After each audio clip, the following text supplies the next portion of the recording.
A nation mourns as a rising political voice is silenced. Charlie Kirk shot dead on campus. But this isn't just a tragedy. It's a turning point in America's war of words turned violent. The Utah sun blazed over Utah Valley University as Charlie Kirk took the stage before a cheering crowd. Then, without warning, a single gunshot broke the peace. Students scattered in panic, screams piercing the air. Kirk collapsed mid-sentence, blood staining his shirt. Security dragged him into an SUV. Desperate to save him, phone videos showed chaos, people running, diving, crying. One bullet had turned a political rally into tragedy.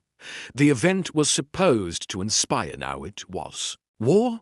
Former President Trump confirmed the worst. Kirk was gone. He called him a martyr for free speech and youth. The words felt unreal. America had just lost a voice. FBI and ATF swarmed the campus in full gear. Sirens, agents, and barricades transformed the school overnight. The scene was no longer a lecture, it was a battlefield. Kirk's mission was debate. Ironically, he died giving one. The suspect is in custody, but questions now remain. Who pulled the trigger and why? Charlie Kirk wasn't just a speaker, he was a movement. His voice shaped millions, especially young conservatives. Now that voice had been silenced forever. His wife Erica clutched their children, eyes hollow with grief.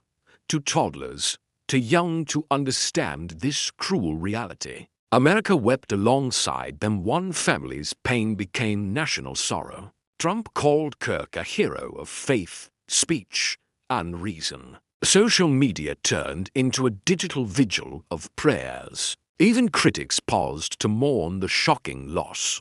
But behind the prayers, pressure boiled like a storm. Activists blamed toxic rhetoric for radicalizing minds. Supporters blamed leftist hatred for the fatal shot. Conspiracy theories exploded. Was this politically motivated? Was Kirk targeted for his anti-gay, anti-establishment views? No answers, just echoes of rage, grief, and fear. The man in custody has said nothing so far, but FBI agents say he had a history online, threats, extremism, a digital paper trail of hate. Americans now debate more than who pulled the trigger. They ask how it came to this point, and what happens when words turn into bullets. The shooting sent shockwaves straight into Washington's core. Lawmakers held emergency briefings behind closed Capitol doors. Security around major figures was instantly tightened without debate. President Trump took to Truth Social with a stern vow. "We'll bring justice," he wrote. "This will not stand." His words struck like thunder across a grieving nation. Vice President J.D. Vance echoed the urgency in a statement. Charlie Kirk was the people's voice. We must protect others. A moment of silence was held on the Senate floor. But behind the unity, a political war had reignited. Left and right traded blame like loaded weapons. Cable news split. Screens flared with heated accusations. Conservatives called it a result of media demonization. Liberals warned of rising right-wing radicalism fueling violence. Every faction pointed fingers, but few offered real solutions. The shooter's motive remained locked behind guarded lips. But his online history hinted at ideological obsession. Experts said he consumed content from extremist message boards. Protests erupted outside Utah Valley University that same night.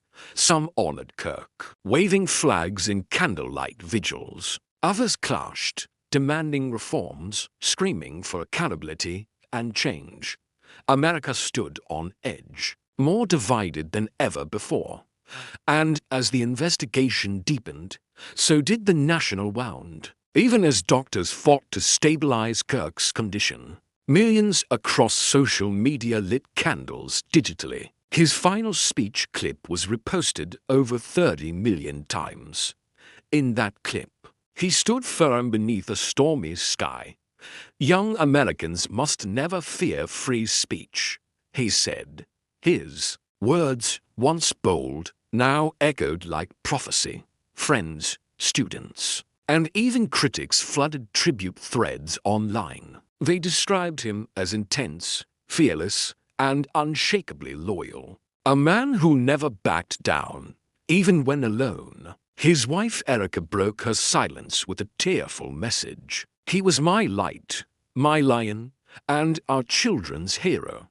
Photos of their young family swept across the nation. Meanwhile, Turning Point USA announced a national unity tour. They vowed to visit every major campus in Kirk's name to ensure his message would never be buried by fear. In Utah, campus walls filled with hand-drawn tributes overnight. Posters read "Truth can't be shot" and "Charlie lives forever." Classes paused for a day of national mourning and reflection. And in churches, stadiums, and town halls coast to coast, Americans gathered not in anger but in quiet remembrance for a man who dared to speak loud in silence. In Washington, the flag atop the Capitol flew at half-mast. Leaders from both parties issued rare, united statements of sorrow. They called Charlie Kirk's death a national wound too deep to ignore. Even critics admitted the scale of his impact was unmatched, not for what he said, but for how fiercely he believed it. He made political dialogue raw, direct, and deeply personal. President Trump delivered a televised address from the Oval Office. He called Kirk a martyr for truth, youth, and liberty. His voice, he said, will now echo louder than ever. Plans were announced for a national day of student unity. Dozens of universities pledged to hold forums on civil discourse. The call wasn't to silence debate but to elevate it. Meanwhile, thousands visited a growing memorial outside Utah Valley. Candles, handwritten notes, and red, white, blue ribbons covered the courtyard. Some just stood in silence, mourning a man they'd never met. In the end, a bullet took his body, but not his spirit. It ignited a movement stronger than any rally or protest. Charlie Kirk's final message: speak, even when they try to silence you. And now, across America, a new generation is listening.